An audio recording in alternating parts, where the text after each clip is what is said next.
Bonjour mes chers élèves, aujourd'hui nous allons parler des propositions. Les phrases que nous utilisons pour communiquer sont toutes composées d'un ensemble de mots qui a un sens, et ça c'est très important, qui commence par une majuscule et qui se termine par un point. L'idée étant de délivrer un message qui doit vouloir dire quelque chose. C'est pour ça que j'insiste effectivement beaucoup sur le sens. Nous allons pouvoir regarder les différentes catégories de phrases qui existent. Il existe tout d'abord les phrases non verbales, celles qui n'ont pas de verbe conjugué.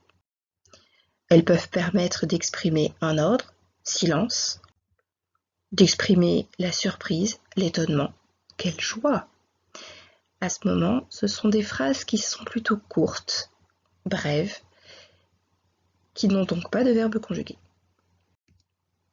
Il existe ensuite les phrases qui ont des verbes conjugués. Bien évidemment, ce sont les plus fréquentes. Nous allons alors parler de phrases inverses verbales.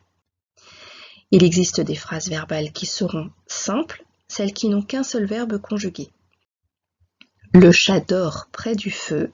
Le verbe dort exprime l'action qu'est en train de faire le chat. Il n'y a qu'un seul verbe, il n'y a donc qu'une seule proposition. Par proposition, on entend le verbe conjugué accompagné de son sujet et des différents compléments qui permettent de donner des informations supplémentaires sur la manière dont se déroule l'action.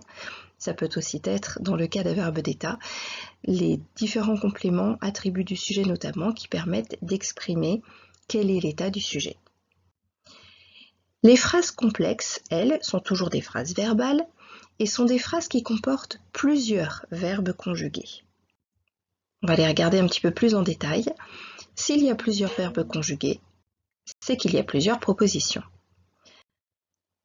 Les propositions peuvent être indépendantes, c'est-à-dire qu'elles ont un sens propre, elles veulent dire quelque chose, utilisées toutes seules, même si là du coup elles sont avec d'autres. Le chat dort près du feu et les souris dansent. Nous avons deux verbes conjugués, dort, l'action du chat, danse, l'action des souris. Nous avons donc deux propositions. Le chat dort près du feu, d'un côté, les souris dansent de l'autre. Ces deux propositions peuvent très bien être utilisées comme des phrases simples.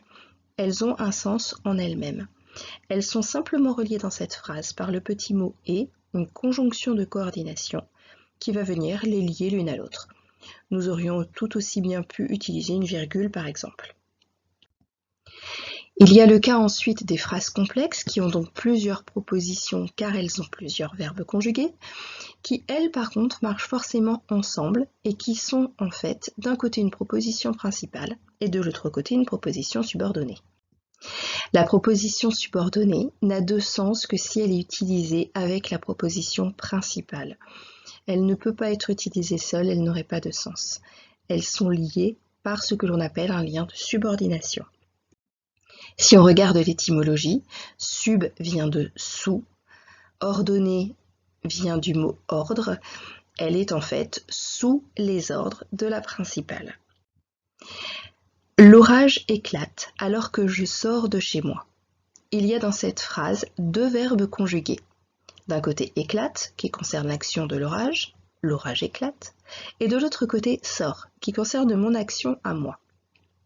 Alors que je sors de chez moi. En revanche, si je veux utiliser de manière indépendante la proposition « alors que je sors de chez moi », je vois bien qu'il me manque quelque chose. On va dire « que se passe-t-il » ? Alors que je sors de chez moi, eh bien, que se passe-t-il ? Cette phrase est constituée d'une proposition subordonnée, alors que je sors de chez moi, qui est sous les ordres de la proposition principale « l'orage éclate ». La proposition principale pourrait tout à fait être utilisée seule. Elle est ici complétée. On a des informations complémentaires, notamment sur le moment auquel se déroule l'action de l'orage qui éclate, mais qui pourrait être utilisée seule. Cette phrase est donc composée d'une proposition principale et d'une proposition subordonnée. Voilà mes petits loups, j'espère que vous avez bien tout compris et je vous souhaite encore tout plein de bon courage. Allez, à très vite.